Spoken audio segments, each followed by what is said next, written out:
Hi guys, welcome back to the YouTube channel of Lamp Boy. It's been a while, so I just thought now it's Christmas, so happy Christmas to everyone. Hope you all had a good Christmas and all the best for the new year.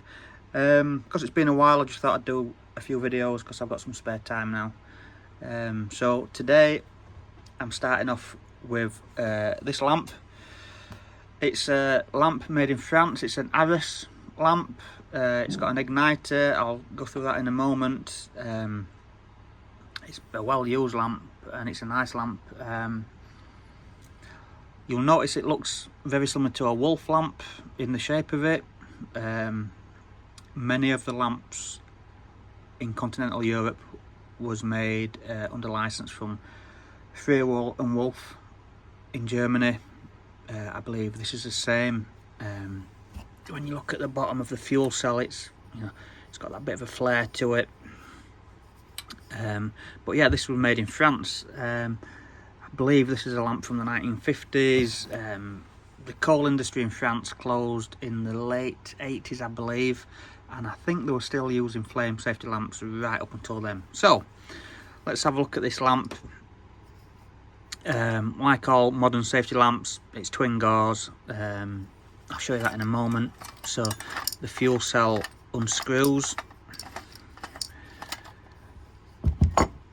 We'll just go through the cell at the moment. So it's a wick adjuster at the bottom. It's a flat wick lamp. Burn spirit. It's got a bit of an unusual igniter there. Whereas you turn this, you've got this little ring here that you turn. And it shoots a flame across. So we'll have a look at that now. So this, to remove this igniter on this lamp, you just pull this pin out a little bit, and that's got a little catch there that you push in, and this is your igniter here. So let me just zoom in a little bit. So you've got your flint wheel there, you've got a spring here that holds in the flint.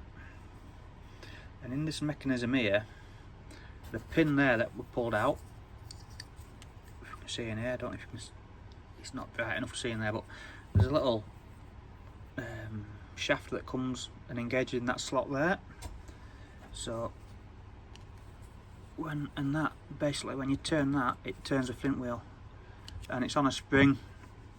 And like all wolf lamps, it gets to a certain point and the shaft drops out and the flint wheel pushes back against the flint and sparks. So that is that. So we'll just pop that back in there. It's a bit temperamental, this striker, so hopefully it'll light when trying to light the lamp. So yeah, that's engaged now. So yeah. So when I bought this lamp, it didn't have any gauzes. So I've had to buy a couple of gauzes from a guy that I know in Slovakia. This is the under air feed for the lamp. That sits there. See, you've got a nice foreign glass there. It's got a nice marking on there. And when I bought these gauzes, a lot of the lamps in Europe, they have a gauze ring, the brass ring that it's separate to the gauzes, so it just fits around there. But unfortunately, it's stuck inside the lamp. I can't get it out. But anyway, so yeah, so that's a twin gauze. Just put that back on there. It's got a nice tall bonnet, and for some reason, I don't know why, I think it's to inspect the gauzes, but these bonnets unscrew. It's a bit stiff, but we'll just unscrew that.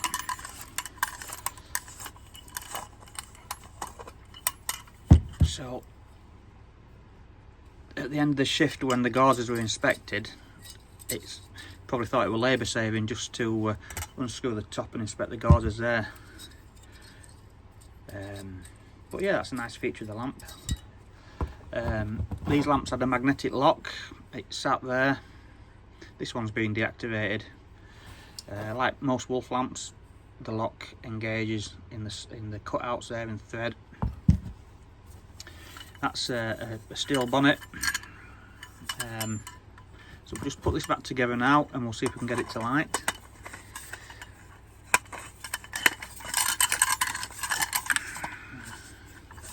Just screw that back together.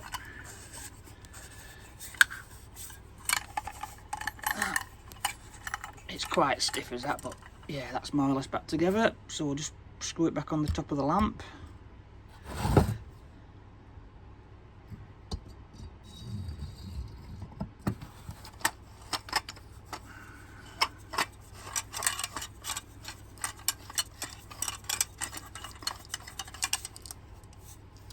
So we'll just see if this will light now. So I'll just wind up this wick. The great of these lamps at lighting, when you can get them to light, because they've got an under air feed and the air just goes straight into the wick there. So let's see if that'll light now. Yeah, that's lit there. Just turn that down, and hopefully that'll get going in a moment or two.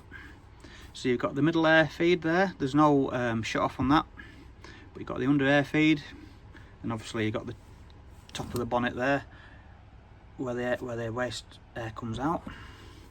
So yeah, so that is an Arras lamp. It's something a little bit different to the UK lamps, but let's just put that out there. Yeah, so that is a French lamp. So thank you for looking at my video. Any questions, please ask, and if I can do, I will answer. I'll always try and answer. I did find a nice website about Arras lamps a while back. I'll have to see if I can find that again and put it in the comments below. But anyway, that's the Arras lamp. So thank you for watching. Bye for now. There'll be a video coming along soon. Bye bye.